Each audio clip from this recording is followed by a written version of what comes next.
Nya, kinigong bahandi o kwarta, makapahimo man ni natong hambugiro. Kay kung kita pobre, maghinambog tawa tay angay. Sus! Pobre ta? Nya maghinambugiro ta? Pagkawagin na to'y angay. Ginoo, kawagin na to'y angay. O pobre ta, nya maghinambog ta? Labaw pag apiki ta ang pagkadato, nya maghinambog ta? Pagkawagin na to'y angay. Negsoon. Dito sa New York, gihimo nga pagtuon. Ngaon sa may batasan o kinaiya sa tinuod nga mga dato. Abi ninyo, ang mga dato dito sa New York, kay mao ganay, capital city, capital of the world, ang New York City. Di ba? Giisip na to nga ang New York, tanang mga dato tuwa dito, mga igsoon. Pero, doon ay pagtuon nga gihimo. Ang mga dato, oy, magsulover ng t-shirt. Ang mga dato, oy, dili na magsulob ng rilo nga swats. Nga igsoon. Ang tinuod nga mga dato ba? Dili na kinahanglan pa nila ipanghambog ilang pagkadato kay nahibaw sila ng ilang kwarta is trillions of money. Pero kita, kamo nga piki. Kanang apikis pagkadato, sus, bugiro kayo, kadang saman, branded yun, sus, branded yun mo yung sulob. Kaya aron mga, ipamatuon nga, dato ko.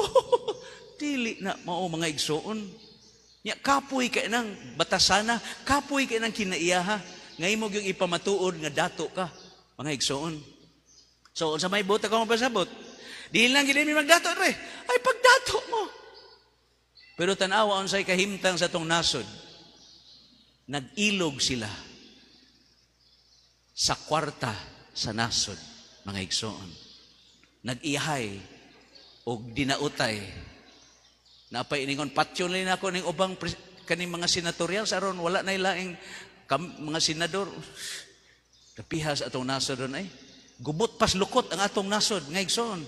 Maluoy mo sa mga apo sa inyong mga apo kini ang ilang mga apo.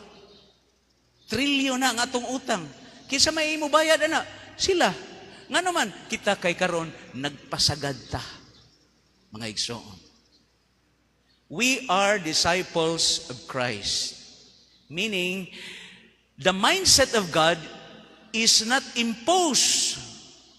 Ang hunahuna sa Ginoo, kay disipulo man ta ni Kristo, dili nga ang hunahuna sa Ginoo, iyang ipanghagad. Diha sa atong hunahuna. Unsa man day? Ang atong hunahuna, atong ipahiuyon sa hunahuna sa Ginoo. That is the dynamics, mga igsoon. Not God's mindset, but my mindset to be in coordination with God's mindset, mga igsoon. Yaon sa may hunahuna sa Ginoo. Bulahan mo kung kabus kay inyo ang gingharian sa Dios.